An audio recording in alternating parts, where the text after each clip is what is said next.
गुरु दुआरे पंथ दिखावा, बिन गुरु जगत को निर्गुण पावा। हमारे प्रकार जाति परंपरा अपनी जो संत परंपरा है, वेद परंपरा है, इस्लाम, ईसाई, जैन, बौद्ध, सभी धर्मों, सभी मत मतांतर, सभी में और यहाँ तक की सूफी परंपरा सब में गुरु को जीवन को धन्य करने के लिए, जीवन की पूर्णता के लिए गुरु का महत्व फोकस माना गया है। जैसी जो निर्गुण धारा और निर्गुण धारा में कबीर साहब और प्रेम मार्ग और निर्गुण मार्ग दो शाखाएं हैं हिंदी साहित्य में। निर्गुण धारा में दो, तो कबीर साहब निर्गुण और जैसी प्रेम मार्ग की धारा के सूफी संत बोलते हैं। उन्होंने भी ये कहा कि गुरु कौन है? गुरु हुआ एक पंथ दिखावा, बिन गुरु जगत को निर्गुण पावा। उस निर्गुण को ये निराकार ईश्वर परमात्मा का स्वरूप है। साथ ही हमारा आत्म जो अपना स्वरूप है वो भी निर्गुण है। शरीर हमारा सगुण है। सगुण के माध्यम से निर्गुण तक विहंगम योग, कबीर साहब ने इस तक पहुँचने के लिए 4 मार्ग हमारे परंपरा में भी बताया गया है और संतों के यहाँ भी। और कबीर साहब ने आत्म तत्व की प्राप्ति के लिए 4 मार्ग है। विहंगम, पितृका, कपिल और 4 मार्ग। चीटी का कहते हैं, चीटी की तरह साधक ऊंचाई पर चढ़ता है। मीन माने मछली पानी के मीठा धारा में चलती है तो संसार की तरफ हमारी वृत्तियाँ जाती हैं। मीन मार्ग का मतलब है हमें संसार की तरफ हमारी समस्त वृत्तियाँ संसार की तरफ ले जाती हैं, अधोमुखी होती हैं, लेकिन हमें सत्पुरुष के परमात्मा आत्मलोक में जाने के लिए ऊर्ध्वमुखी उल्टा चलना पड़ता है। इसको मीन मार्ग कहते हैं। इस सड़क को उल्टा करना पड़ता है, नीचे न जाके ऊपर चढ़ा। और चीटी अपना रास्ता धीरे धीरे बनाती है, बने हुए एक रास्ता चलती है। उसी रास्ते पर जैसे हमारे पूर्व पुरुष चले हैं, रास्ता बताए वैसे चलते हैं, पहुँचेंगे। और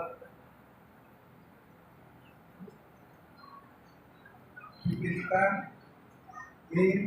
और तो पंक्ति बंदर उसको ये चौथा साल से खुद के विस्तार पहुँच जाता है। इसी तरह साधक अपने इस चक्र से उस चक्र करता है। इस चक्र पर है, अंतिम चक्र का ध्यान करते करते अपने चक्र को पहुँच जाता है। दूसरे मन की मार्ग है बंदर। और चौथा जो सर्वश्रेष्ठ माना गया है मीन मार्ग। पंछी को मारक कहें कबीर दो भारी, अपरन पार पार तो सोचम मूरत की बलिहारी। हमारे बीजन में सतगुरु कबीर साहब ने 4 में 2 मार्गों को सर्वश्रेष्ठ कहा। पंछी खोज, पंछी का खोज माने पक्षी जैसे बिना आधार के पंखों के ऊपर आकाश में उड़ता हुआ कहीं पहुंच जाता है। इस तरह हम मन वृत्तियों को छोड़कर उस आधार को छोड़कर सीधा ही व्यक्त करके सतपुरुष लोक पहुँच जाएगी। और पक्षी को मीन को मारे, और मीन माने उल्टा चढ़ते हुए अधोगत से बुद्धगत को चढ़ते हुए हम अपने आप में ज्ञान तक पहुँचेंगे। इसको इन मार्गों को साधन भंग करना पड़ेगा हमें। अभ्यास, लेकिन उसके लिए गुरु की जरूरत है। बिना गुरु के जो अभ्यासी गुरु है, पहुँचा हुआ गुरु है, वो पहुँचा सकता है। आज हमारी जो आवश्यकता है कि पहुँचे हुए गुरु के अभाव में सभी लोग केवल पूजा पाठ और जो परंपराएं और गुरु उपदेश आदर्श मर्यादाओं को पालन करते करते चल रहे हैं, लेकिन वो जो मार्ग भयंकर मार्ग और जो मार्ग हैं उसको अंदर जो हमारी गति होती है उस गति में हम अभी बहुत नगण्य हैं।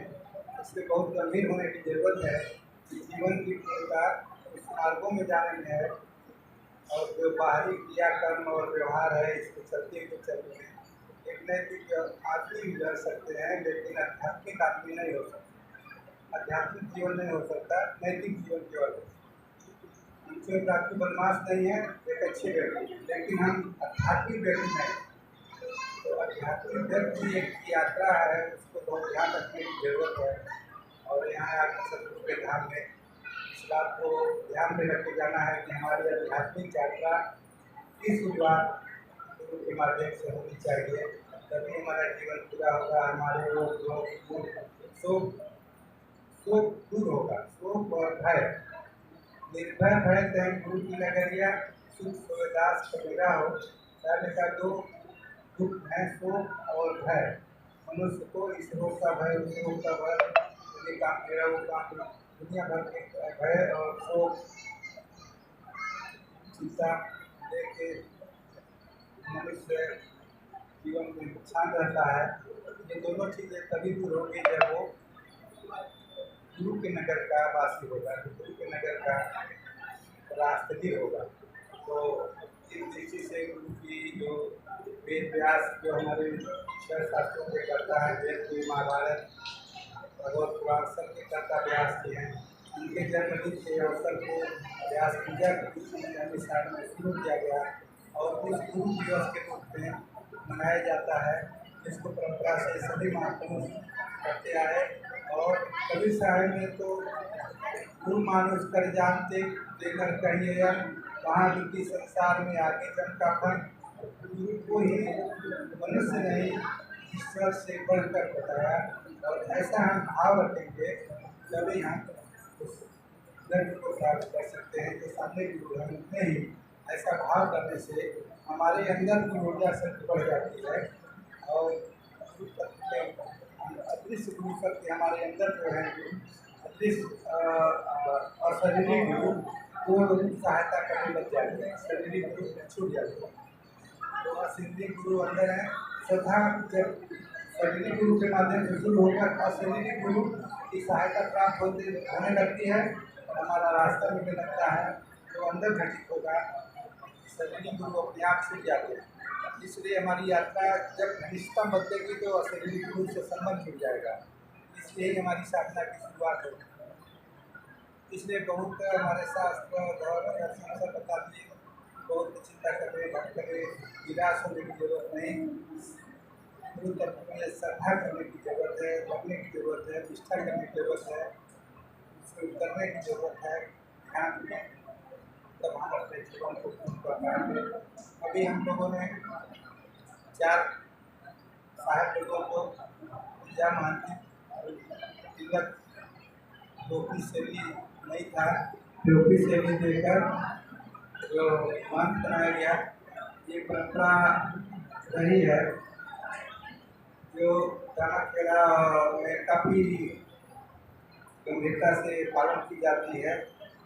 वो लोग त्यागी पकड़ त्याग वैराग विज्ञान निधाना तत्व निर्भय निर्वाणा हम लोगों का त्यागी पकड़ मामला वहाँ गृहस्थ परंपरा का है। तो सब चीज़ें व्यवस्थित करके तो ग्रंथ को बनाया जाता है।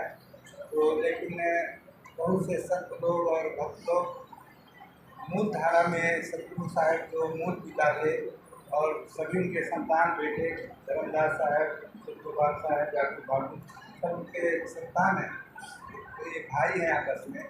तो वहीं तक जुड़े रह जाओ, पिता तक न पहुँचो, ये एक अज्ञानता है।